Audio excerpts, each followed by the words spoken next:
ကျေးတော်ရှင်ဆရာတော်ရှင်ဒီမြတ်ကြီးဗျာယနေ့ညသာသနာတော်နှစ်2566နှစ်ကောဇာတက္ကရာ1384ခုနှစ်တဇာမုံလပြည့်ကျော်2ရက်ခရစ်နှစ်2022ခုနှစ်နိုဝင်ဘာလ9ရက်ဗုဒ္ဓဟူးနေ့ညဓမ္မဒါနကုသိုလ်ရှင်များဖြစ်ကြသောဥဝေဖြိုတော်ယူမွန်ချိုလုပ်ငန်းစုတို့ဤ18နှစ်ပြည့်မင်္ဂလာနှစ်ပတ်လည်အထိမ်းအမှတ်ကွယ်လွန်သူမိခင်ကြီးဒေါ်မြင့်မြတ်တန်အားရည်စု၍ဖခင်ကြီးဦးလှမြင့်သိန်းဦးစောဝင်းဒေါခင်ထေးနိုင်တို့အားမှုထားလျက်တာကြီးဦးသိန်းတန်းဖြိုဒေါခင်တူတူဝင်းမိသားစုကွယ်လွန်သူမိခင်ကြီးဒေါခင်သိန်းရွက်အားရည်စု၍အဖဦးစိုးဝင်းအမှုထားလျက်တမီမဇင်မာဝင်းတာဆက်နိုင်ဝင်းရဲနိုင်ဝင်းမိသားစုရေစကြုံမြို့နေစိတ်ဓာဒုက္ခရဖခင်ဦးရမိခင်တော်တင်ဦးအားအမှုထား၍ဦးမြင့်အောင်ဒေါ်တမန်းဝေကြီးဝိုင်ထန်းလျက်ရောင်းဝယ်ရလုပ်ငန်းသားသမီးမြေတစုစုပေါင်းရှင်ကျင်းပပြီးတော့အွန်လိုင်းဓမ္မတွေနဲ့ဆက်လင်၍ကျေးဇူးတော်ရှင်ဘာမောခကျုပ်ဆရာတော်ဘုရားကြီးမှတရားဒေသနာတော်များဟောကြားခြင်းဖြင့်ပေးသနာတော်မူပါယံဖျား၍တော်ခြေတော်သောဥခိုက်၍ယုတိစွာရှောက်ထားပါသည်ဗျာ1384ခုနှစ်တဇာမုံလပြည့်ကျော်2ရက်2022ခုနှစ်နိုဝင်ဘာလ9ရက်ဗုဒ္ဓဟူးနေ့၌အွန်လိုင်းမှာဟောကြားအပ်သောမနတ်တုမြတ်ဗုဒ္ဓ၏တုတ်ပြန်ချက်များအပိုင်း9တရားဒေသနာတော်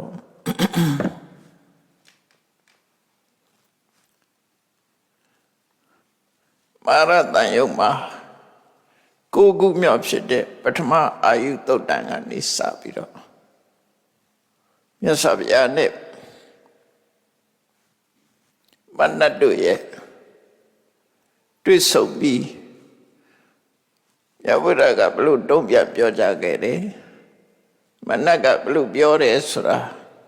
မှတ်သားနိုင်ယူကြရအောင်မြတ်စွာဘုရားဟာရာဇဂုမြို့ဝေနုဝန်ကျောင်းတော်မှာတရင်သုံးနေတဲ့အချိန်ရှမ်းတန်ဃာတွေကိုတရားဟောတာဖြစ်တယ်ယန္တော်တွေကိုသတိပေးတဲ့အနေနဲ့မြတ်စွာဘုရားဟောတဲ့တရားကဘာဟောတော့ဆိုလူသက်တမ်းနဲ့ပတ်သက်ပြီးတော့ဟောတာအသက်ရှင်နေတဲ့အချိန်မှာအသက်ဆိုတာဟာဓမ္မတူတော်နဲ့ဆိုတဲ့အကြောင်းအဲ့ဒါနဲ့ပတ်သက်ပြီးမြတ်စွာဘုရားဟောတာအပ္ပမိဒံဘိက္ခွေမနုဿနာအာယုလူတွေရဲ့ဒီအသက်ဆိုတာအလွန်တူတော်နေအသက်ဆိုတဲ့နေရာမှာအသက်ဆိုတာဘာခေါ်တာလဲလူတွေရဲ့တတန်းကာလကိုကြည့်မယ်ဆိုရင်လည်းတူတော်နဲ့လို့ပြောအောင်သို့တော့တတန်းလို့ပြောတာမဟုတ်ဘဲနဲ့အသက်ရဲ့တူတော်မှုကိုမြတ်စွာဘုရားဆုပ်လို့တဲ့နေရာရှိတယ်အဲ့လိုဆိုလို့တော့လေဒီဆက်လက်ဖြစ်ပေါ်နေတဲ့တက်တန်းဒီပင်လဲအဲ့ဒီချိန်မှာဗဒမတူတော်တယ်ပေါ့အသက်ဆိုတာလူရဲ့ဘဝကိုဖွဲ့စည်းထားတာကရှုပ်နဲ့နံနှမျိုးပဲရှိတယ်ပေါ့ရှုပ်နဲ့နံနှမျိုးရှိသည့်အတွက်ကြောင့်ရှုပ်အသက်ကတစ်ခုနာရဲ့အသက်ကတစ်ခုလူတွေကပြောကြတယ်လေရှူရှိုက်နေတာကိုအသက်ရှူတယ်လို့ပြောနေကြတယ်အဲ့ဒါရှူနေတဲ့လေကအသက်လားလို့ဆိုမဟုတ်ဘူးရှူနေတဲ့လေကအသက်မဟုတ်ဘူးနော်အသက်ရှူတယ်လို့ပြောပေမဲ့လေဆိုတဲ့အောက်ဆီဂျင်မရှိရဘူးဆိုလို့ရှိရင်တော့သူအသက်ကသိဆုံးသွားနိုင်တယ်ပေါ့အသက်ရှိခြင်းရဲ့အသက်ယတ္တိခြင်းရဲ့အကြောင်းဖြစ်တယ်လေဟာအောက်ဆီဂျင်ဟာလူရဲ့အသက်ဆက်လက်ရှင်သန်နေဖို့အတွက်ထောက်ကူဖြစ်တယ်ရှည်သည်ပန်းနေမညှိုးနှွမ်းအောင်ထိမ့်သိမ်းဆောက်ရှောက်တတ်တယ်လို့ပဲအသက်ကလည်းပဲ ဒီလေးရလည်းပဲ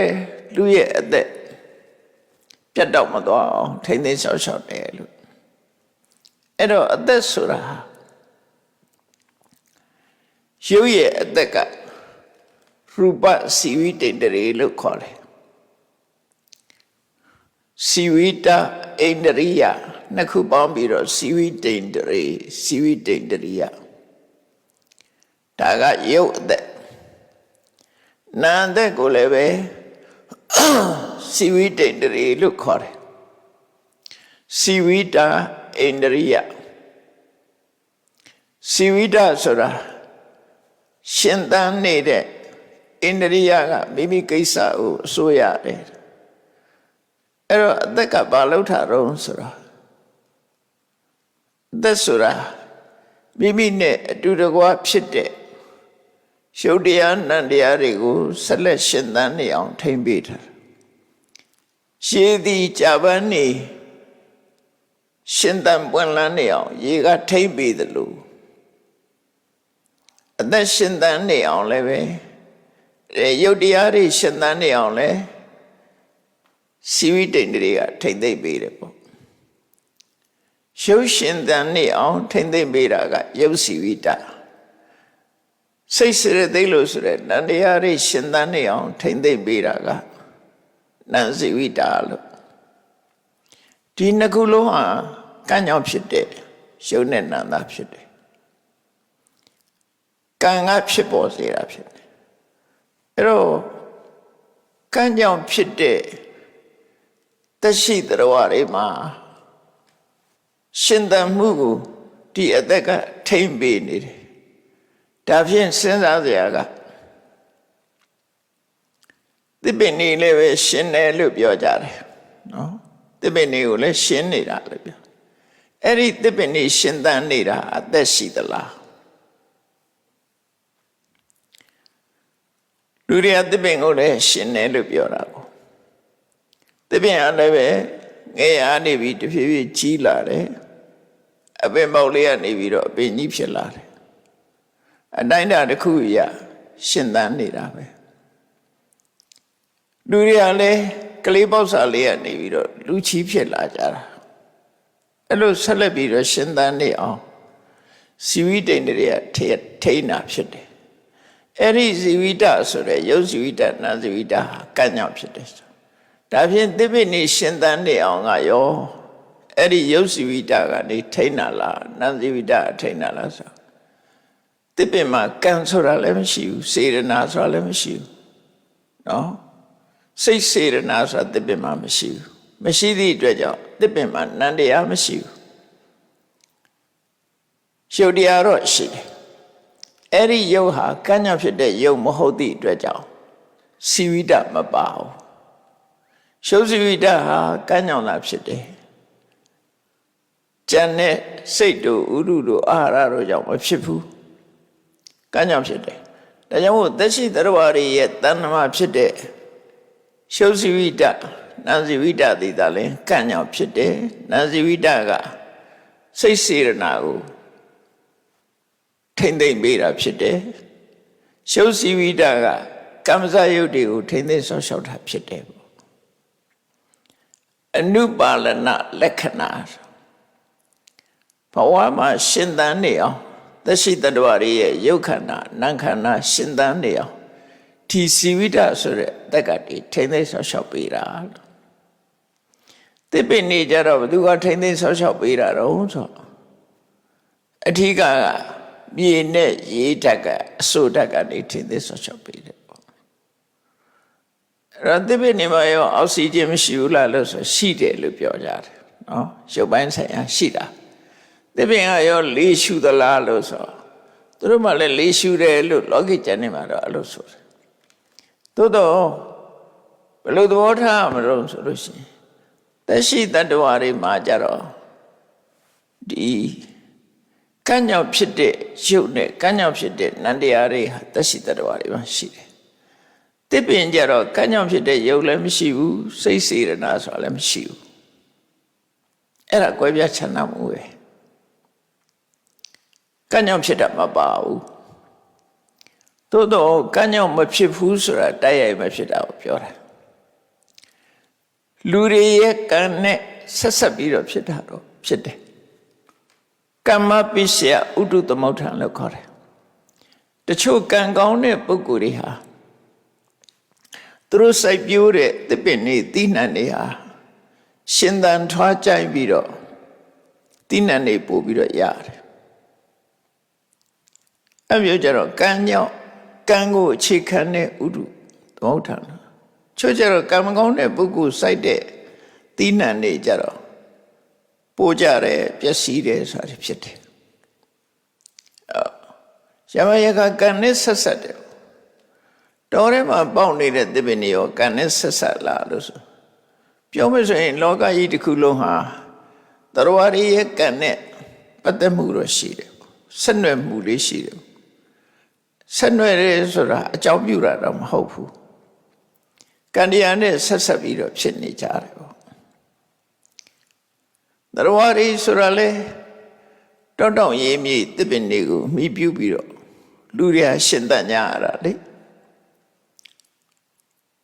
သစ်ပင်ကဖြစ်တဲ့အသီးတွေအရွက်တွေအစာအာဟာရတွေကိုစားသုံးပြီးတော့လူတွေရဲ့ဘဝဟာယက်တည်ကြတာဖြစ်တော့တနည်းအားဖြင့်တော့လူတွေနဲ့ဆက်ဆက်မှုတော့ရှိတယ်ကံကတိုက်ရိုက်ထုတ်လုပ်တာလားလို့ဆိုကံကတိုက်ရိုက်ထုတ်လုပ်တာမဟုတ်ဘူးသူတို့ကြတော့ကံနဲ့ကံကိုအခြေခံပြီးတော့ဥဒုဆိုတဲ့အကြောင်းတရားကဖြစ်စေတာဥဒုကသာလဲသူ့ရဲ့တိုက်ရိုက်အကြောင်းဆိုတာတိုက်ရိုက်အကြောင်းရှိတယ်ဒီတဲ့ indirect ပေါ့နော် direct အကြောင်းနဲ့ indirect အကြောင်းနှစ်ခုရှိတယ်ပေါ့တိုက်ရိုက်အကျိုးပြုတဲ့အကြောင်းကတစ်ခုသွယ်ဝိုက်ပြီးတော့အကျိုးပြုတဲ့အကြောင်းကတစ်ခုလို့အဲ့တော့တိုက်ရိုက်အကျိုးပြုတာတော့ဥဒုကနေအကျိုးပြုတာသွယ်ဝိုက်ပြီးတော့အကျိုးပြုတာတော့တရားရည်ရဲ့ကံကြပါလည်းပဲအကျိုးပြုတယ်လို့ဒီလိုတော့ဆိုနိုင်တယ်ပေါ့အဲ့တော့ကောင်းပြီလူတွေရဲ့အသက်ဆိုတာဘာတော့ကံကဖြစ်ကံကြောင့်ဖြစ်ပေါ်လာတဲ့ရုပ်စီဝိတာနဲ့နံစီဝိတာလို့ဆိုရဲဒီစီဝိတေတတွေနှစ်ခုကိုလူတွေရဲ့အသက်လို့ဆိုတယ်အဲ့ဒါကိုအသက်လို့ဆိုတယ်အဲ့ဒီအသက်နဲ့ပတ်သက်ပြီးတော့တရားရီဟာသေပြီဆိုတဲ့အခါကျတော့အဓိကပါလဲအဓိကအချက်နှစ်ချက်အလုံး၃ချက်ရှိတယ်ပေါ့လေနော်အာယုဥတ္တမသဝိညာဏယတကာယံဇဟန္တိမှာအပဝိဒောတထသေတိနိရထဝကလိင်္ဂရမြတ်စွာဘုရားဘဝနဲ့ပတ်သက်ပြီးတော့ဟောထားတဲ့ဒေသနာတော်လေးတစ်ပုဒ်မြန်မာလူရှင်းရှင်းပြန်အာယုဥတ္တမသဝိညာဏယတကာယံဇဟန္တိမှာဒီခန္ဓာကိုယ်ကြီးကိုတဲ့ဒီယုတ်ခန္ဓာကိုနံခန္ဓာကိုယ်ကြီးကိုယုတ်စုနံစုဒီခန္ဓာကြီးကိုတဲ့အာယုဆိုတဲ့ရုပ်စီဝိတအာယုဆိုတဲ့စီဝိတဥတ္တမဆိုတဲ့ကံကြောင့်ဖြစ်တဲ့ကိုယ်အငွေ့အပူငွေ့ဝိညာဏလို့ဆိုတဲ့နတ်တရားအသိစိတ်အဲ့ဒီအာယုဆိုတဲ့အသက်ဥတ္တမဆိုတဲ့ကိုယ်ရဲ့အပူငွေ့ဝိညာဏလို့ဆိုတဲ့အသိစိတ်နန္တရားအဲ့ဒီသုံးခုကဒီခန္ဓာကိုယ်ကြီးကိုဆုံးခွာသွားပြီဆုံးခွာသွားပြီဆိုတာသူတို့ချုပ်ငိမ့်သွားပြီပေါ့လေအာယုဆိုတဲ့အသက်လည်းမရှိတော့ဘူးအသက်မရှိတဲ့ကလူခန္ဓာကိုယ်ကြီးကအေးဆက်သွားအပူငွေ့မရှိတော့တော့အသက်မရှိတော့ရင်အပူငွေ့မရှိတော့ဘူးဝိညာဉ်ဆိုတဲ့အသိစိတ်လည်းမရှိတော့ဘူးအဲ့ဒီသုံးခုစလုံးခန္ဓာကိုယ်မှာချုပ်ပြတ်သွားပြီဆိုရင်အပဝိဒောတထသေတိနိရထဝကရိန္ဒရာအသုံးမဝင်နဲ့တောထဲမှာပြစ်ထားတဲ့ထင်းနှုံကြီးလိုပဲတဲ့လူရဲ့ရှုပ်ကာယကြီးဟာလေဘာမှအသုံးမဝင်တော့တာဖြစ်တယ်အသုံးမဝင်တော့သည့်အတွက်ကြောင့်မြေကြီးထဲမြုပ်ပြရတယ်လေလူသေးအလောင်းဆိုမြေကြီးထဲမြုပ်ပြရတယ်သို့မဟုတ်မိသိညုတ်ပြရတယ်အသုံးမဝင်တော့တိုင်းထားလို့လည်းမဖြစ်ဘူး အဲ့ဒါဒီသုံးခုလို့အဲ့သုံးခုတွေမှာလည်းပဲဝိညာဏဆိုတဲ့အသိစိတ်ကယမယံခါ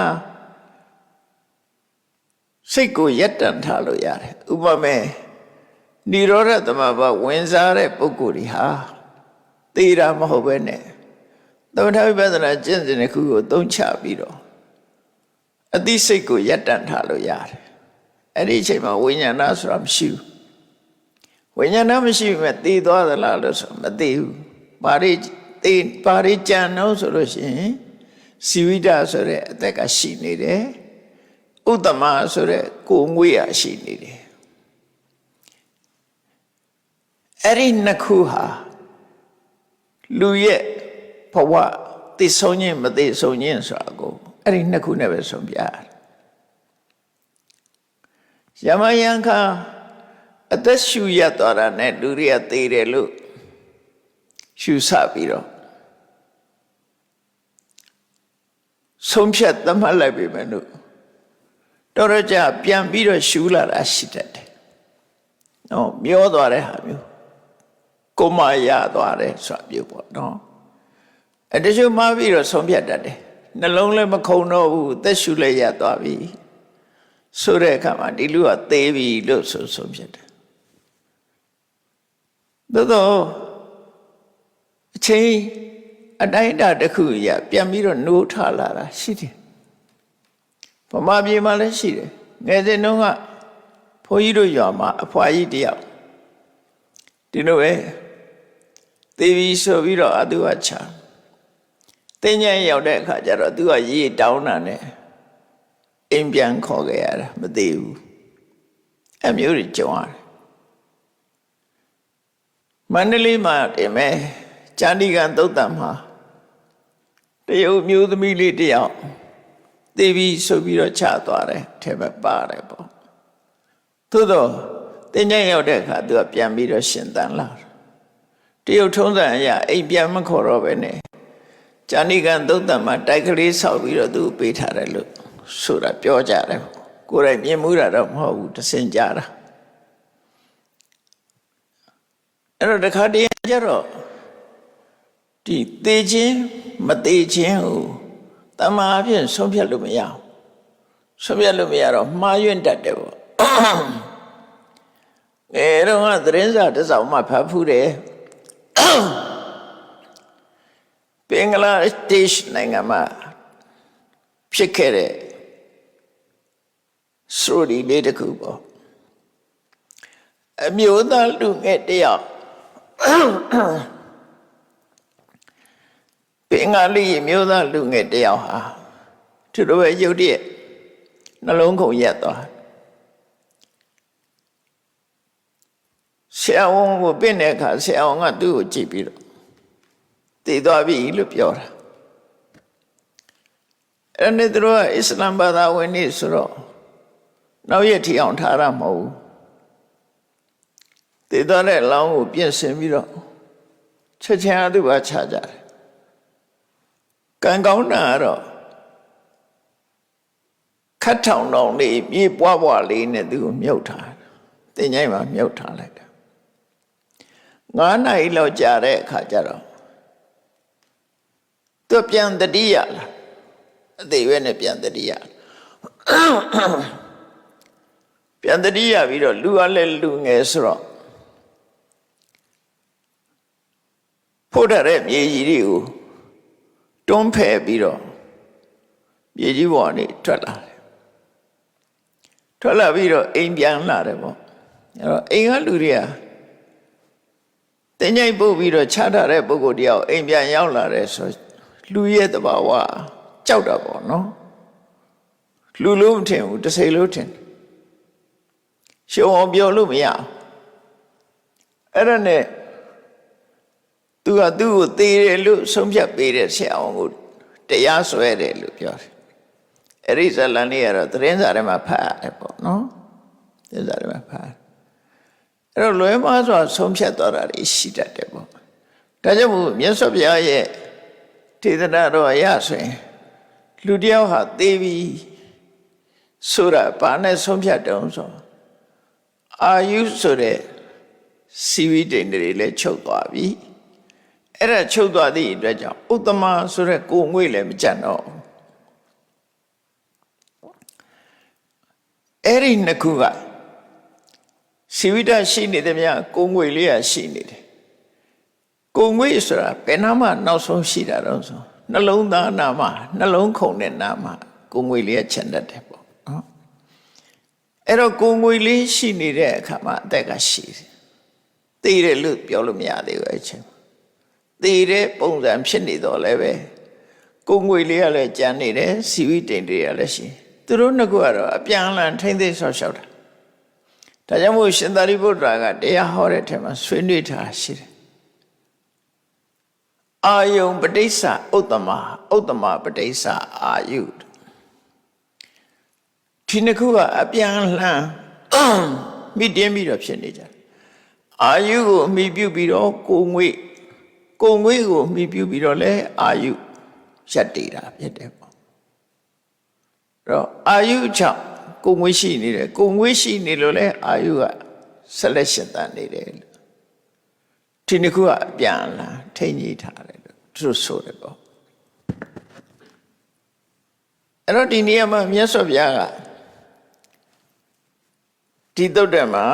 ယဟန်တွေကိုဟောတယ်အပ္ပမိတံဘိက္ခွေမနုဿာနာအာယုယဟန်တို့လူတွေရဲ့ဒီအသက်ဆိုတာဟာအလွန်တူတောင်းတယ်အသက်ဆိုတာတူတောင်းတယ်ဆိုတာလူတွေကတက်တန်းနဲ့ပြောမယ်ဆိုရင်အသက်တရားဓမ္မဆိုတော့အသက်တရားပို့ရင်လည်းနည်းနည်းပေါ့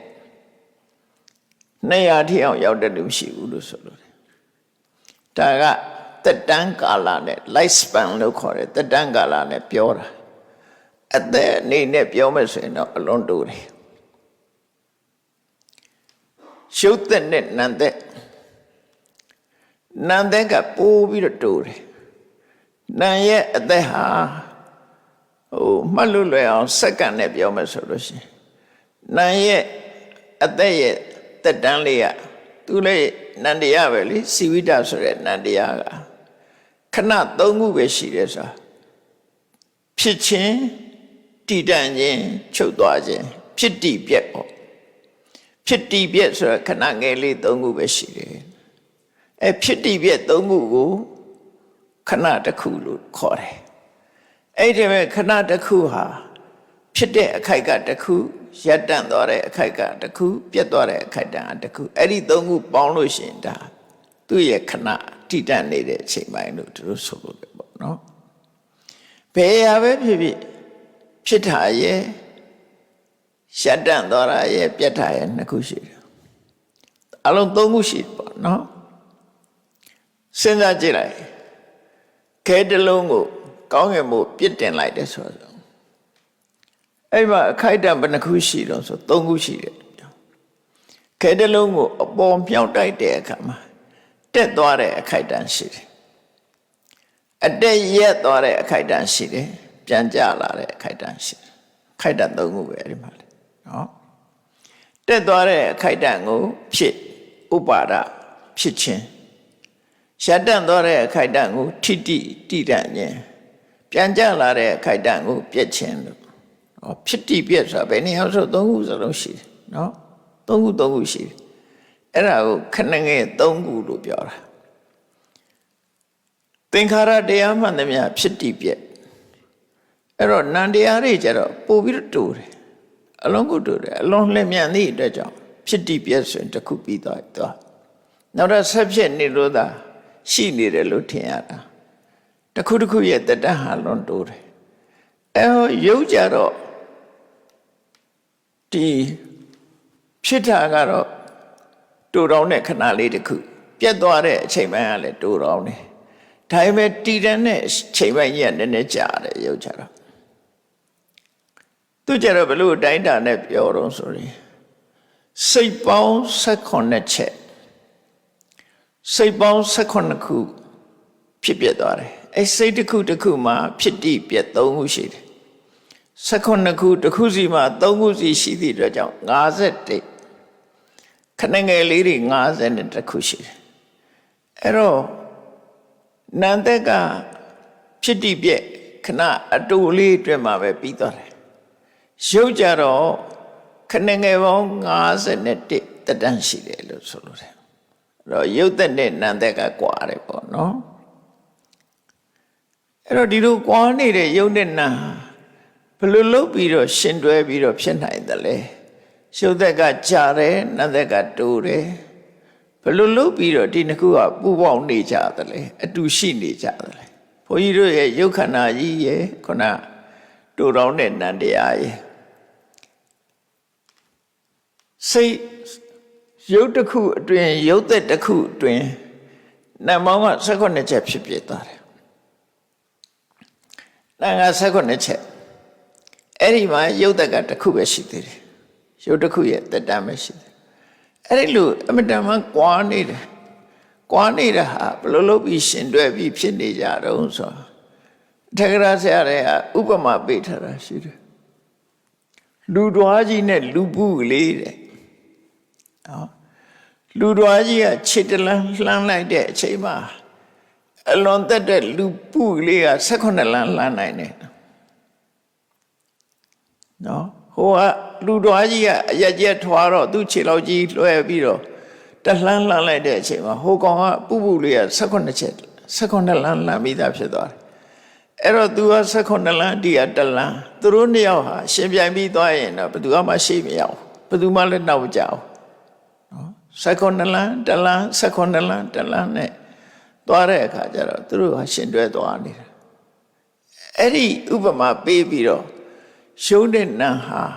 တတန်းကာလချင်းမတူပဲနဲ့ဘယ်လိုလုပ်ပြီးတော့ပူးတွဲပြီးစိုက်ပန်ဆိုင်နေလို့ရတယ်လဲဆိုတာအဲ့ဒါနန္ဒကလျင်မြန်နေဖြစ်တယ်ရုပ်သက်တစ်ခုအတွင်းမှာနန္ဒက18ချက်ပြတ်သွားပြီ18ခုဖြစ်သွားပြီရုပ်ကတစ်ခုပဲရှိသေးတယ်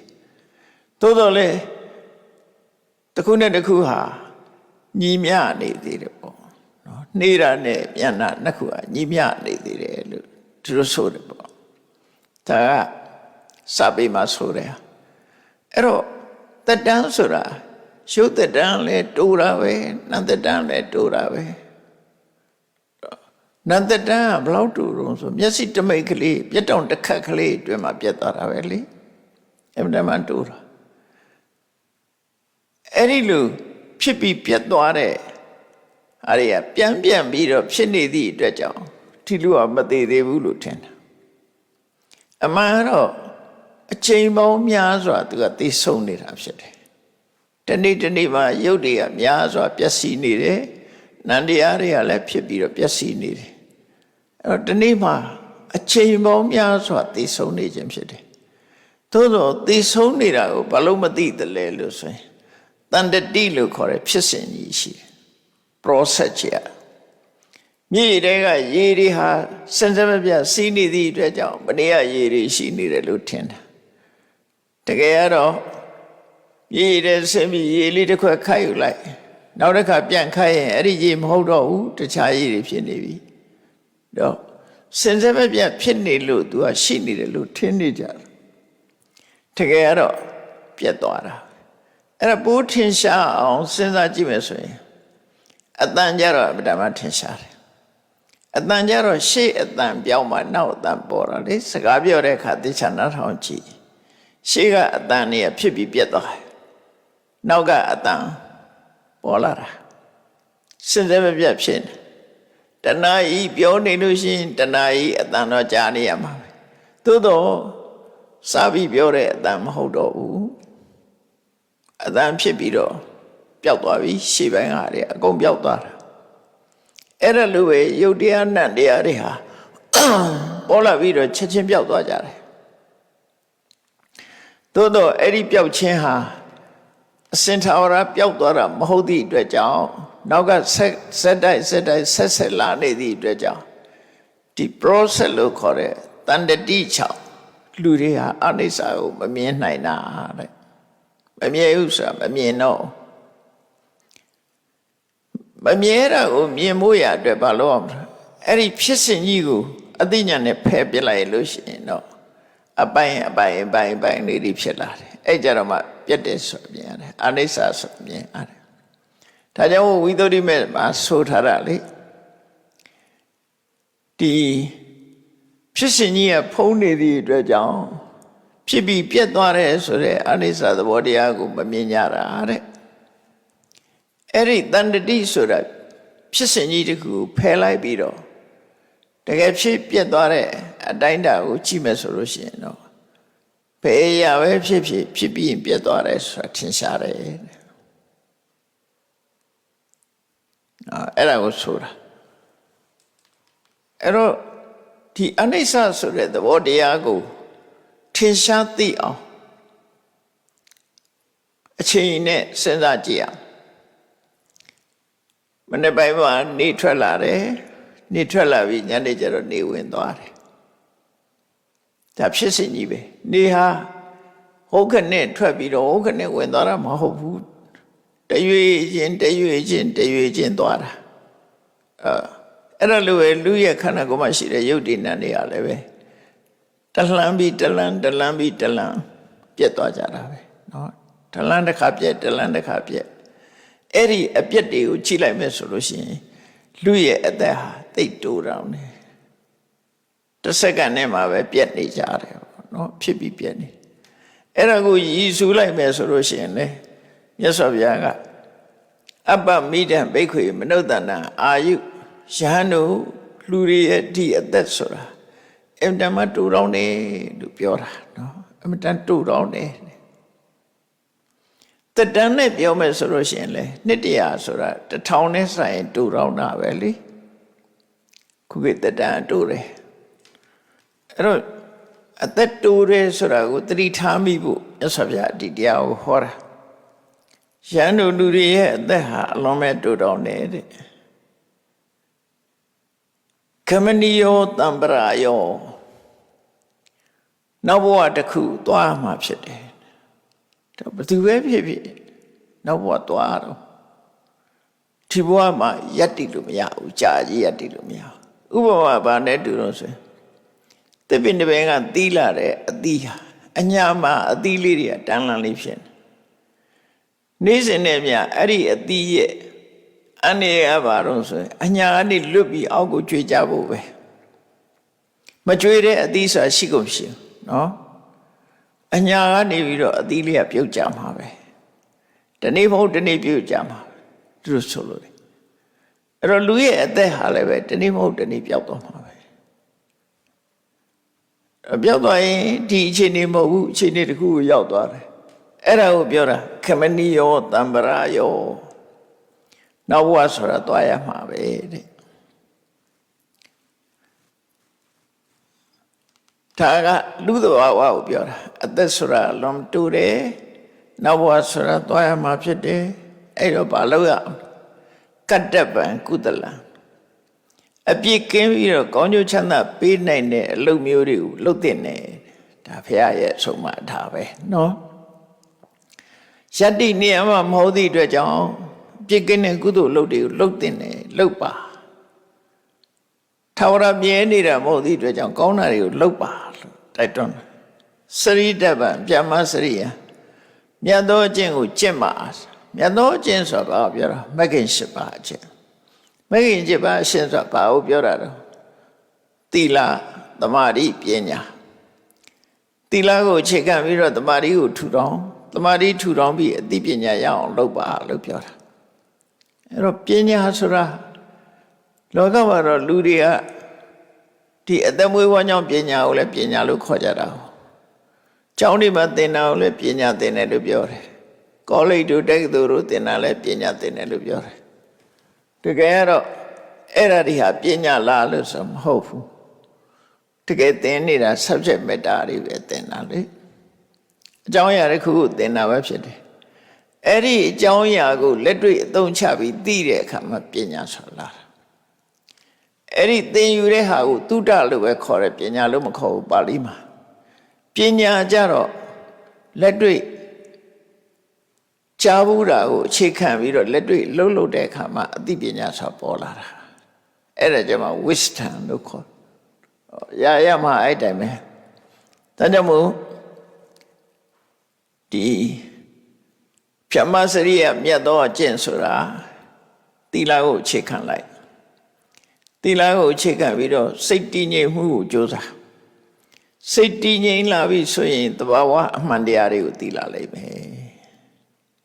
အဲ့တော့ဘယ်လိုဒါကြောင့်မို့လို့မြတ်သောအကျင့်ကိုကျင့်ပါဆိုတာအဲ့ဒါလောက်ခိုင်းတာပဲအဲ့ဒါဒီ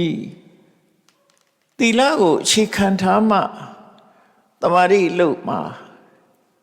လွယ်လွယ်ကူအောင်နိုင်တာသီလမရှိတဲ့ပုဂ္ဂိုလ်ကစိတ်ကိုထိန်းလိုက်တာနဲ့တပြိုင်နက်သူမဟုတ်တာလှုပ်ထားတာတွေကအရှုရှုဝင်လာတယ်ကိုမဟုတ်တာလှုပ်တာကိုပဲသိတာကိုသူများအသိချင်မှသိမှာပေါ့နော်အဲ့တော့မဟုတ်တာလှုပ်ထားတာတွေသိလာတဲ့အတွက်ကြောင့်စိတ်ကိုရက်အာယုန်တစ်ခုတည်းပေါ်မှာရက်တက်ဖို့သူဘယ်လိုပဲကြိုးစားမရအောင်အာယုန်ဒီပုံရိပ်တွေကထိုးဝင်လာတာဥပမာမဲ့အင်္ဂုလိမာလာဆိုလူဘွားတော်ကသူဟာပင်ကိုကမိုက်မဲတဲ့စရိုက်မရှိတော့လည်းပဲဆရာရဲ့စိတ်ခိုင်းတဲ့ကြောင့်သူဟာလူမိုက်ဘွားရောက်သွားတယ်လူတွေတပ်ပြီးလက်ညှိုးဖြတ်တဲ့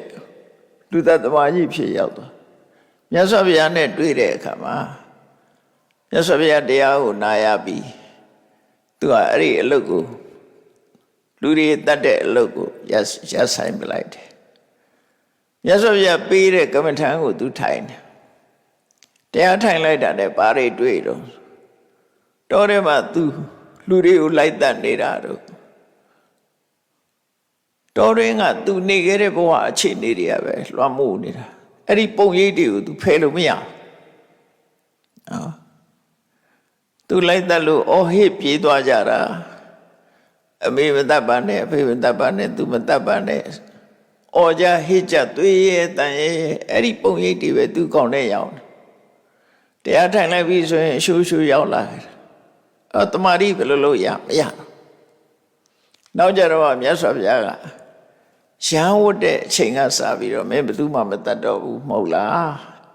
အဲ့တော့ရှေ့ပိုင်းကလုပ်ခဲ့တာတွေမေ့ထားပြီးတော့ရဟန်းဘဝကနေစပြီးဒီဘက်ကိုကြည့်လိုက်လို့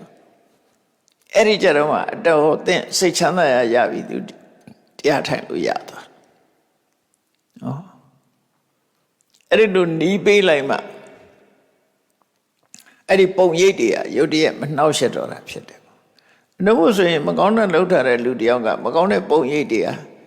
စိတ်ကိုထိန်းချိုးလိုက်တာနဲ့တပြိုင်နက်အရှူရှူရောက်လာတတ်တယ်ရှူရှူရောက်လာပြီးဒီပုဂ္ဂိုလ်ဟာတမာရီကိုမရနိုင်ဘူးဒါကြောင့်မို့သီလဆိုတာတမာရီရဖို့အတွက်ညာကြီးထောက်ကူဖြစ်တယ်ကိုချင်းသီလကောင်းနေတဲ့ပုဂ္ဂိုလ်ကြတော့ငါမဟုတ်တာလုံးမထားဘူးကိုကြည့်လိုက်ရင်အပြစ်ကကင်းစင်နေတယ်ပြစ်ကင်းစင်တော့စိတ်ချမ်းသာတယ်စိတ်ချမ်းသာတဲ့အတွက်ကြောင့်သူကပီတိဖြစ်တယ်ပီတိဖြစ်လို့ကိုယ်စိတ်ငြိမ်းချမ်းတယ်ငြိမ်းချမ်းလို့ချမ်းသာတယ်ချမ်းသာလို့တမာရီကအလွယ်တကူဖြစ်တယ်ဒါမှမဟုတ်သီလနဲ့တမာရီဆိုဆက်ဆက်နေတာသီလရှိအောင်ကြိုးစားရတယ်သီလရှိရင်တမာရီဆိုရယ်စိတ်တည်ငြိမ်မှုရလာအဲ့ဒီတမာတိရှိပြီဆိုတော့မှတကယ်အစစ်မှန်တွေကိုမြင်နိုင်တဲ့ပညာသိတဲ့ပညာဆိုတာလာတယ်အဲ့ဒါတော့ပညာဆိုတာပညုတ္တရာတဗ္ဗိဓမ္မလို့ဆိုတဲ့အတိုင်းကုသိုလ်တရားတွေထဲမှာတော့ပညာဟာလမ်းဆုံးပန်းတိုင်ပဲဖြစ်တယ်ပေါ့အဲ့တော့ဝိပဿနာပညာနဲ့ရှုတရားနံတရားတွေရဲ့သဘာဝကိုသိရှိနားလည်တဲ့အဆင့်ကိုရောက်သွားတယ်အဲ့ဒါအတွက်စရိတဗံပြမစရိယံဆိုဒီစကားလုံးလေးအဲ့ဒါကိုပြောတယ်နော်သီလအကျင့်တမာရီအကျင့်ပညာအကျင့်ကိုကျင့်မှာဒါမြတ်သောအကျင့်ပဲ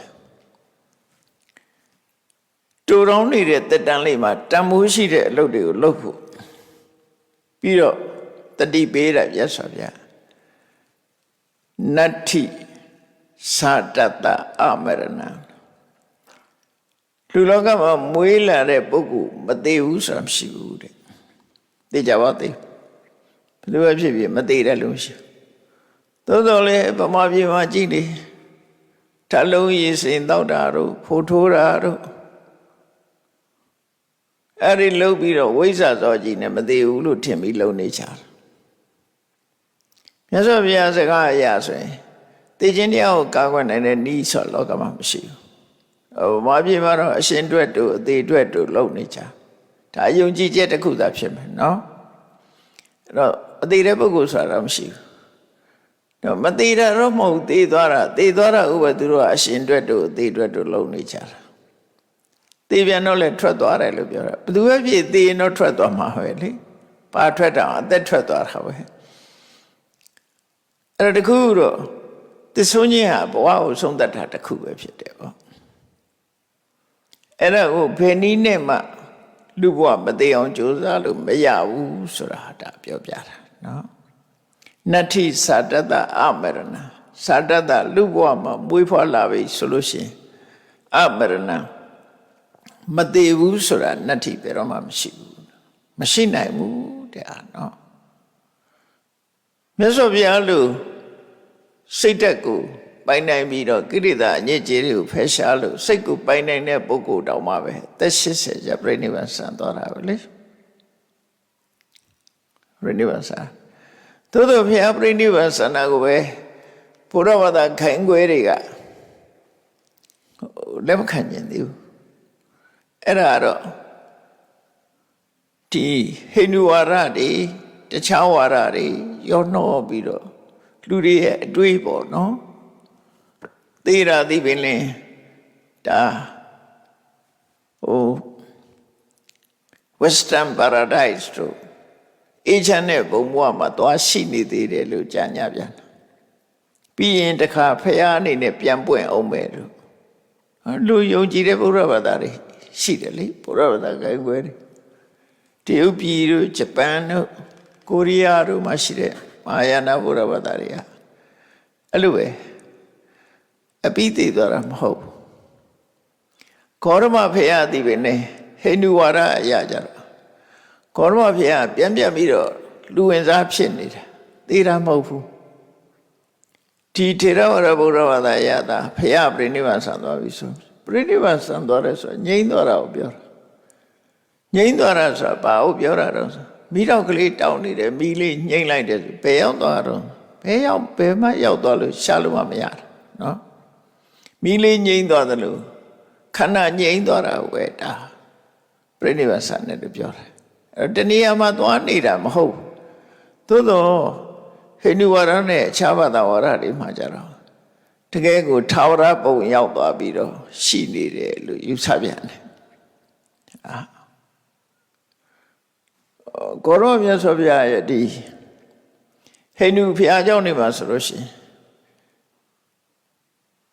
ကိုရောမြတ်စွာဘုရားကိုနဝမ9ခုမြောက်နေရာမှာတို့ထားတယ်ပြမကြီးကပထမနေရာမှာဖိတနုနကဒုတိယနေရာမှာတိဝနကတတိယနေရာမှာအဲ့လိုထားပြီးခောရမဗုဒ္ဓကနံပါတ်9နေရာမှာအဲ့ဒီခိန္ဒူဘုရားကျောင်းနေမှာအဲ့လိုထားခောရမဗုဒ္ဓရုပ်တုရှိတယ်အဲ့သူတို့ဘယ်လိုယူဆတော့ဆိုနဝမအဝတ္တာရာဖိတနုနတ်ကြီးဟာသေတော်ကြီးပြန်ဝင်စားတာပြန်ဝင်စားတာအဲ့တော့ကောရမဘုရားလည်းအဲ့လိုပြန်ဝင်စားနေတယ်တိဘက်ဗုဒ္ဓဘာသာတွေဆိုတာလည်းဒီလိုပဲဝင်စားတာပဲလေအဲ့ဒါကို reincarnation လို့ခေါ်တယ် reincarnation တိဘက်ဗုဒ္ဓဘာသာတွေမှာ reincarnation သိပြီးရင်ထပ်ဝင်စားနေတာအဲ့တော့ဒီထေရဝါဒဗုဒ္ဓဘာသာမှာအဲ့လိုမရှိဘူးအဲ့ဒီစကားလုံးကထေရဝါဒဗုဒ္ဓဘာသာအတွက်မဟုတ်ဘူးတိဘက်ဗုဒ္ဓဘာသာအတွက်သုံးတဲ့စကားလုံးပဲဖြစ်အဲ့တော့ဗုဒ္ဓဘာသာဖြစ်တာတောင်မှပဲဒီရသော်ဗျာရဲ့ဟောတဲ့အတိုင်းမူရင်းအတိုင်းမဟုတ်ဘဲနဲ့အတွေးတွေနဲ့ပြန်ပြီးတော့လက်ခံတဲ့ဗုဒ္ဓဘာသာတွေဖြစ်ကုန်တယ်ရသော်ဗျာအနေနဲ့ကတော့တန်တရားနဲ့နိဗ္ဗာန်ဆိုတန်တရားဆိုတာခန္ဓာရှိတာနိဗ္ဗာန်ဆိုတာခန္ဓာမရှိတာအဲ့တော့ခန္ဓာလွဲလို့ဘာရှိတော့ဘာမရှိဘူးခန္ဓာမရှိဘူးဆိုရင်ဘာမရှိဘူးဖြစ်သွားတာပဲလေခန္ဓာဖြစ်နေတာကတန်တရားခန္ဓာလုံးဝချုပ်သွားတာကနိဗ္ဗာန် နိဗ္ဗာန်မှာဘာရှိလဲခန္ဓာမရှိခန္ဓာမရှိသည့်အတွက်ကြောင့်လူတွေကခန္ဓာကိုကြည့်ပြီးတော့ဒါလူပဲဒါနတ်ပဲဒါတိရစ္ဆာန်ပဲနဲ့သတ်မှတ်လို့ရတာလေခန္ဓာမှမရှိရင်ဘာနဲ့တော့သတ်မှတ်မှာသတ်မှတ်လို့လည်းမရဘူးသတ်မှတ်ပြီးတော့ပြောစရာမရှိတော့ဒါကိုအပညတိကောလို့ခေါ်တယ်အမိပေးစရာမရှိတော့ခန္ဓာကိုကြည့်ပြီးမှသာအမိပေးလို့ရတာကိုလူပုံစံတူရင်လူလို့ခေါ်လိုက်တာပေါ့လူတဲ့ပိုချမ်းသာတာနတ်လို့ခေါ်လိုက်တာပုံစံကြည့်ပြီးခေါ်တာပဲလေတိရစ္ဆာန်ကြတိရစ္ဆာန်နွားကြနွားခွေးကြခွေးပုံစံနေမျိုးမျိုးအဲ့တော့ခန္ဓာမရှိလို့ရှိရင်ဘာလို့ခေါ်မှာဘာမှခေါ်လို့မရဘူးဒါကြောင့်အပညတ္တိကောဖော်ပြလို့မရတော့ဘူးဒါထေရဝါဒဗုဒ္ဓဘာသာမှာကြတော့ခန္ဓာရှိတာကတန်တရားခန္ဓာမရှိတော့တာကနိဗ္ဗာန်ဒါရှင်းရှင်းလေးပဲ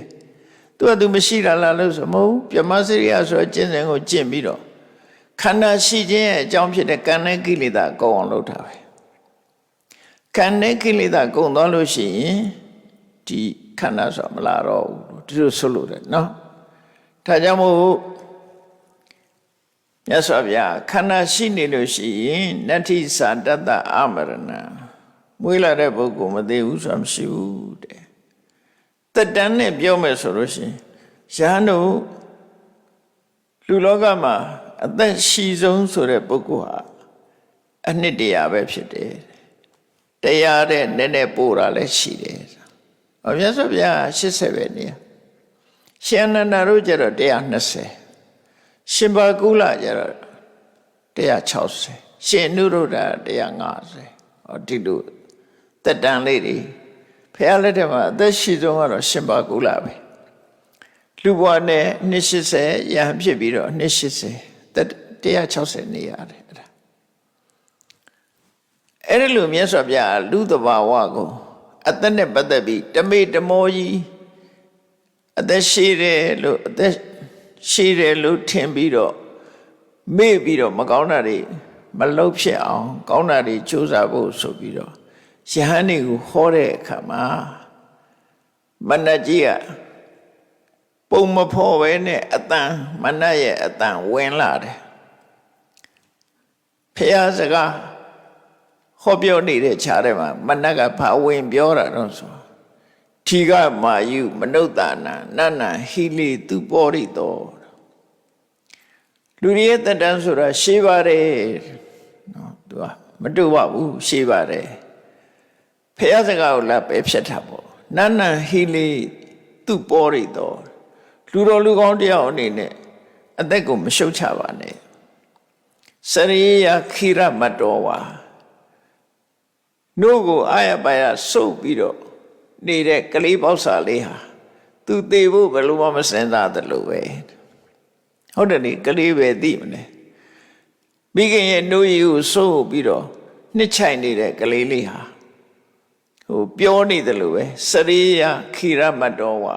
နှုတ်ဆုပ်နေတဲ့ကလေးလေးလို့ပြောနေစမ်းမှာသေမာတွေမတွေးပါနဲ့ပြောနေပါနတ္ထိမစ္ဆုဒအာဂမောသေခြင်းတရားဆိုသေခြင်းတရားရဲ့ရောက်လာတဲ့ဆိုတာမရှိပါဘူးဖះတရားတော်ကိုတိုက်ရိုက်ဆန့်ကျင်ပြီးတော့ညင်ချက်ထုတ်ပြီးတော့ပြောလိုက်တာဒါ reject လုပ်တဲ့ခေါ်တာပေါ့နော်ဖះဟောတဲ့စကားကိုညင်ပယ်လိုက်တော့အဲ့ဒီမှာမြတ်စွာဘုရားဒီအတန်ရှင်ကဘာလို့လဲလို့ကြည်တော့မနှက်ဖြစ်တယ်မနမန်သိတော့ချက်ချင်းတုံ့ပြန်ပြောလိုက်တယ်အပ္ပမာယုမနုဿာနမဟုတ်ဘူးလူရဲ့အသက်ဆိုတာတန်တိုးတယ်ဟိလိယနံသူပုရိသောလူတော်လူကောင်းတယောက်အနေနဲ့အသက်ကိုချီးမွမ်းတတ်ဘူးတဲ့အမတမတိုးတယ်ရှုတ်ချရမှာဖြစ်တယ်စရိယဒိဋ္ဌတိသောဝါခေါင်းကိုမီးလောင်နေတဲ့ပုဂ္ဂိုလ်ဟာအရေးတကြီးအေးစစ်စစ်နေလို့မရှိဘူးမရဘူးလေခေါင်းမီးလောင်နေပြီဆိုရင်ညှိမ့်သက်ဖို့ကြိုးစားရမယ်ခေါင်းမီးလောင်နေတဲ့ပုဂ္ဂိုလ်လိုပဲနေရမယ်နော်အေးစစ်စစ်နေလို့မရဘူးခေါင်းမီးလောင်နေတဲ့ပုဂ္ဂိုလ်ဒီခေါင်းမီးငြိမ်းအောင်ကြိုးစားရတယ်လို့ပဲကြိုးစားရမယ်နတ္ထိမစ္ဆုဒနာဂမောသေခြင်းတရားမရောက်လာဘူးဆိုတာမရှိဘူးသေချာပေါက်ရောက်လာမှာဖြစ်တယ်မြ မြတ်စွာဘုရားကအဲ့လိုတုံ့ပြန်ပြောလိုက်တဲ့အခါမနတ်ကြီးကအဲ့ဒီနေရာမှာပျောက်ကွယ်သွားတယ်တဲ့ဒါက9 နံပါတ်3 10 နံပါတ်3ကလည်းပဲအဲ့ဒီအတိုင်းပဲမြတ်စွာဘုရားယဟန်တွေကိုတရားဟောတယ်တတန်းရဲ့တိုးတယ်ဆိုတာတွေကိုဟောနေတဲ့အခါမှာမနတ်ကပါဝင်ပြောတော့ဆိုနိစ္စယန္တိအဟောရတာနိစ္စယန္တိအဟောရတာဆိုတာနေ့ညတွေဟာကုံဆုံးသွားတာမဟုတ်ပါဘူးလာနေတာပဲမြဲမပြတ်လာနေတာကုံသွားတာမရှိဘူးပေါ့ဟောကုံသွားတာမရှိဘူးဆက်လာနေမှာပဲနိစ္စယန္တိအဟောရတာနေ့ညတွေဆိုတာဘယ်တော့မှကုံမသွားဘူးစီဝိတံနုပရုစတိလူရဲ့အသက်ဆိုတာလည်းဘယ်တော့မှချုပ်ဆုံးသွားတာမဟုတ်ဘူးအာယုအနုပရိယယတိမစ္ဆနာလူတွေရဲ့နောက်တတန်းဆိုတာဟာစင်စမဲ့ပြဖြစ်နေတာတဲ့အသက်ဆိုတာစင်စမဲ့ပြဖြစ်နေတယ်ဥပမာမေနေမီဝရထကုပ္ပရံလက်ပင်ကြီးဟာလက်အိမ်နောက်ကနေလိမ့်ပြီးလိုက်နေတယ်လို့ပဲအသက်ကလည်းပဲလှူတွေသွားရနောက်ကလိုက်နေမှာပဲဆိုပြီးတော့ဒီဓမ္မအမြင်ရဲ့ဆန့်ကျင်မဲ့စကားတွေကိုလာပြီးတော့ဝင်ရောက်ပြီးတော့ပြောဆိုတယ်အဲ့လိုပြောဆိုတဲ့အခါမှာမြတ်စွာဘုရားဘာတုံ့ပြန်လိုက်တုံးဆိုဣစ္ဆယန္တိအဟောရတာမင်းပြောတာလုံးဝမဟုတ်ဘူးနေ့ညတွေဆိုတာကုံဆုံးနေတာအဲ့ဒါမှသိတာလေအခုတစောင်းမိုးလိုက်ပြီးတော့2 ရက်ဖြစ်သွားပြီလေတစောင်းမိုးလိုက်ပြီးနေပြီးသွားပြီနောက်ရက်1 ရက်ပြီးသွားပြီနေလိုက်ပြီး2 ရက်ရောက်နေပြီနောက်ရက်ဆို3 ရက်ကုံဆုံးနေတာပဲလေနေ့ရက်တွေဆိုတာဒါမို့ဣစ္ဆယန္တိအဟောရတာနေ့ညတွေဆိုတာကုံလွန်နေတာသာဖြစ်တယ်စီဝိတံဥပါရုစီနေ့ညတွေကုံနေသလိုပဲအသက်ဆိုတာလည်းပဲရော့သွားတာတဲ့ချုပ်ငိမ့်ပြီးတော့သွားတာပဲတဲ့အာယုခိယတိမစ္ဆနာလူတွေရဲ့အသက်ဆိုတာတဖြည်းဖြည်းကုံသွားတာဘာနဲ့တူတော့ဆိုကုံနတိဝဩရကုံနတိဝဩရကံကုံနတိဤဝဩရကံဒီမြေချောင်းအင်းအိုင်လေးထဲမှာရှိတဲ့ရေဟာခန်းခန်းသွားတယ်နောက်ဆုံးကြလို့ရှိရင်ရေလုံးဝ6သွားသည့်ထီအောင်ဖြစ်တယ်ပေါ့ရေဟာတဖြည်းဖြည်းခန်းတယ်အဲ့တော့မြေချောင်းအင်းအိုင်အသေးလေးတွေမှာရှိတဲ့ရေတွေဟာခန်းခန်းသွားလို့လူတွေရဲ့အသက်ဟာလည်းပဲကုန်ခန်းနေတာသာဖြစ်တယ်သူဆိုလိုတယ်နော်ဒါမြတ်စွာဘုရားအနေနဲ့ကဒါမနတ်ပြောတဲ့စကားကတော့လူတွေကိုပြောနေဖို့ပြောတဲ့သဘောပဲခဏခေတ်မှလည်းလူတွေပြောကြတယ်လေအသက်တူတယ်တော့ခဏခေတ်ကတော့ပြောတယ် life is too short အသက်စာသိတူတယ် too short တူတယ်လို့ပြောပြီးတော့ဘာလို့တော့ enjoy yourself မင်းပျော်ကြီးနေလို့ပြောတာတတန်းတူတယ်ပျော်နေရမယ်လို့ပြောတာမြတ်စွာဘုရားကြတော့အဲ့လိုမဟုတ်ဘူးနော်အေးတတန်းဆိုတာတူတယ်မှတ်တမဲ့မနေကြနဲ့ကောင်းတာတွေရအောင်ကြိုးစားကြတန်ဖိုးရှိတာလုပ်ကြလို့သူဟောတာအဲ့တော့အာယုခိယတိမစ္ဆနံကုဏ္ဏတိဝဩရကံမြင့်ငယ်ချောင်းငယ်လေးတွေမှာရေဟာတနေ့ပြီးတနေ့ခန်းခန်းရော့သွားတယ်လို့လူရဲ့အသက်ဟာလည်းတနေ့ပြီးတနေ့ရော့သွားတာတဲ့ကုံဆုံးပဲကိုရောက်သွားမယ်လို့ဆိုလို့တယ်ပေါ့နော်အများရန်ရှိနေမှာမဟုတ်အဲ့ဒီလိုတုံ့ပြန်ပြီးတော့မြတ်စွာဘုရားကပြောလိုက်တယ်ဒါက73မြောက်သုတ်တံတစ်ခုနောက်7ခုမြောက်သုတ်တံမှာတော့ပါတာနာသုတ်တံလို့ခေါ်တယ်အဲ့ဒီသုတ်တံမှာလည်းပဲဒီသုတ်တံလေးတွေကအတူလေးတွေပဲမြတ်စွာဘုရားကအဲ့တုန်းကရာဇဂုတ်မြို့ခေစကုတ်တောင်မှာနေတာခေစကုတ်တောင်တောရကြောင်မှာနေတာအဲ့တော့မြတ်စွာဘုရားဆိုတာအမတန်လုံလဝိရိယကောင်းတာနော်လုံလဝိရိယအမတန်ရှိတယ်ဒါကြောင့်မို့ညမှောင်မိုက်တဲ့အချိန်ထဲမှာကောင်းကျောင်းအပြင်ထွက်ပြီးတော့ထိုင်တယ်မြတ်စွာဘုရားလားညမှောင်ကြီးထဲမှာကျောင်းအပြင်ထွက်ပြီးတော့ထိုင်နေတယ်အဲ့ဒီအချိန်လေးမှာမိုးရသည့်ဖြစ်လို့မိုးပေါက်ကလေးတွေကလည်းတစ်ပေါက်ကြာလာမိုးပေါက်ကလေးတွေနည်းနည်းကြာတယ်အဲ့ဒီမှာမြတ်စွာဘုရားထိုင်နေတော့မြတ်စွာဘုရားထိုင်နေတဲ့နားလေးမှာ ဖះကိုလာပြီးတော့6လန့်နှောက်ရှက်တဲ့အနေနဲ့မနက်ကအနီးနားမှာဘာတွေလုပ်တော့ဆိုကြောက်တုံးတွေတတုံးနဲ့တတုံးတောင်မွားနေပြီးကြောက်တုံးတွေကိုပြစ်ချတယ်နော်တောင်မွားတွေကြောက်တွေကိုလှိမ့်ချတယ်ဆိုတာလိမ့်ကြတဲ့အတန်းလေးကြောက်ချင်းရိုက်ခတ်တဲ့အတန်းလေးနဲ့ဆူနေမှာပါလေဩနဲ့တော့မြတ်စွာဘုရားကိုတောချောက်တယ်ဆိုတာလို့ကြောက်တုံးတွေကိုလှိမ့်ချပြီးတော့အတန်းကြောက်အောင်လုပ်နေတယ်အဲ့ဒီမှာမြတ်စွာဘုရားကြည့်လိုက်တော့ဒါမနက်လုံနေတာမှန်သိတော့သူ့ရွယ်ချက်ကဘုရားကို6လှန့်ညင်တာအဲ့တော့မြတ်စွာဘုရားသူ့ကိုတုံ့ပြန်ပြီးပြောလိုက်တယ်သစေပိကေဝလံတပ္ပံခိစ္စကုတံစနစ်တတိမင်းကြောက်တုံးနေလှိမ့်ချရုံကတော့ငါဘာမှမဖြစ်ဘူးမင်းတတ်နိုင်လို့ရှိရင်ဟောဒီကိစ္စကုတ်တောင်ကြီးတစ်ခုလုံးကိုတုံဟိတော့အောင်လုပ်တောင်ကြီးတစ်ခုလုံးကိုတုံခတော့အောင်လုပ်အောင်တော့နေဝတမ္မဝိမု ddha နာဗုဒ္ဓနာအဋ္ဌိအေစီတာကိစ္စကုတ်တောင်ကြီးတစ်ခုလုံးတုံခတော့အောင်လုပ်တော့မှာပဲငါမှကြောက်လန့်နေဆိုတာမဖြစ်ဘူးတဲ့မင်းလုံးမနေနဲ့ပြမယုံမရှိမယ်မြတ်စွာဘုရားမကြောက်ဘူးဆိုတာဘာလို့တော့ဆိုကြောက်တယ်ဆိုတာဒေါသကြောင့်ကြောက်တာဘုရားမှာဒေါသမရှိတော့လောဘလည်းမရှိဘူးဒေါသလည်းမရှိဘူးကိလေသာတွေကမရှိတော့မရှိသည့်အတွက်ကြောင့်ဘုရားမှာကြောက်ချင်းမုန်းခြင်းဆိုတာလည်းမရှိဘူးတော့မရှိတာအဲ့ဒါကြောင့်မရှိတာနော်ဒေါသမကင်းတဲ့သူကကြောက်တာပဲဒေါသရှိနေရင်ကြောက်တာဒေါသကြောက်တာဟုတ်စိတ်ထဲမှာစိတ်ကကြောက်တာမဟုတ်မှန်ဒေါသကြောက်တာဒေါသရှိလို့ရှိရင်ကြောက်တယ်လောဘရှိရင်လည်းဒေါသဆိုတာရှိလာတယ်အဲ့တော့လောဘဒေါသဆိုတဲ့ကိလေသာမှမရှိတဲ့ပုဂ္ဂိုလ်ကိလေသာတွေကလုံးဝလွတ်သွားတဲ့ပုဂ္ဂိုလ်တွေမှာဘယ်တော့မှကြောက်တယ်တို့ကြက်တိမွေးခြင်းထတယ်တို့နော်ကြက်တိသိသွားတယ်တို့ဘယ်တော့မှဖြစ်ဘူးတဲ့စိတ်ထဲမှာဘလောက်66တုံလို့ကြောက်ကြခြင်းမရှိဘူးအဲ့တော့ဘုန်းကြီးတို့တွေကြောက်တယ်ဆိုတာခုနဒေါသကြောင့်ကြောက်တာအဲ့လိုမြတ်စွာဘုရားကတုံ့ပြန်လိုက်တဲ့အခါကျမှ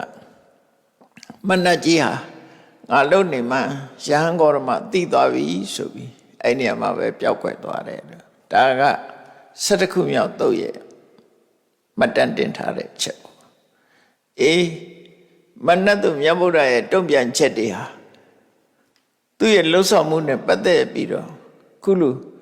ဘယ်လိုပဲနှောက်ရှက်မြတ်စွာဘုရားရဲ့တုံလုံးချောက်ချမှုကိုဘယ်လိုမှဖြစ်အောင်လုပ်နိုင်တာမဟုတ်ဘူးစိတ်နှလုံးတုံလုံးချောက်ချတဲ့ဆိုတာကိလေသာဆိုတဲ့လောဘဒေါသမောဟတွေရှိတဲ့ပုဂ္ဂိုလ်ရဲ့စိတ်သားလင်တုံလုံးချောက်ချမှုဖြစ်တယ်ကိလေသာတွေကလွတ်မြောက်ပြီးတော့နေတဲ့ပုဂ္ဂိုလ်ရဲ့စိတ်ဓာတ်ကြန့်ခိုင်နေကြန့်ခိုင်သည့်အတွက်ကြောင့်ဘယ်လိုဆွဲဆောင်လို့မှလည်းမရဘူးဘယ်လိုကြောက်အောင်လုပ်လို့မှလည်းခြောက်လို့မရဘူးဆိုတာကိုသိရှိနားလည်ပြီးမိမိတို့ရဲ့စိတ်ဓာတ်ကြန့်ခိုင်ရေးအတွက်မြတ်ဗုဒ္ဓနိပေသည့်အတိုင်းကြည်ကြံကြုတ်ကုတ်ပွားများအထောက်နိုင်ကြပါစေကုန်သတည်း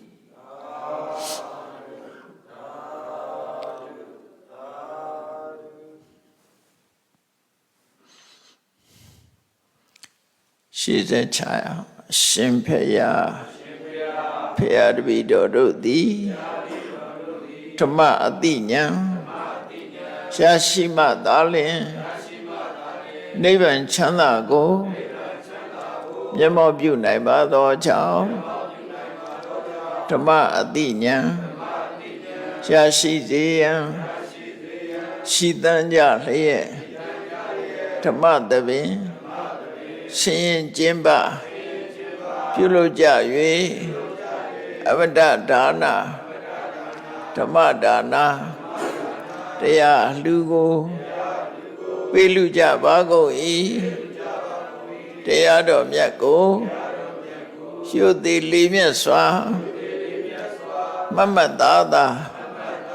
အာယုန်ထားလျက်နာကြားကြပါကုန်၏တရားတော်မြတ်ကိုတတ္တဗဝတ္ထုအစုစုတို့ဖြင့်ပူဇော်ကြပါကုန်၏ယနေ့ယခုအထုပြုလို့ရသောဤကောင်းမှုဤကုသိုလ်စုစုသည် နိဗ္ဗာန်ချမ်းသာ၏အကြောင်းထောက်ပံ့ဖြစ်ပါစေတည်းဤကောင်းမှု၏အဖို့ဘာကကိုအမိအဖအဖို့ဖွာဆရာသမားမစာပြီးကဘာသူကဘာသာလူနတ်မြမတတ္တဝအများတို့အားအမြဝေငှပါကုန်၏ကုသိုလ်အမြကိုယ်စီရကြကုန်သည်ဖြစ်ပြီးကိုယ်စိတ်နှဖျားချမ်းသာကြသည်ဖြစ်ကြပါစေကုန်သတည်း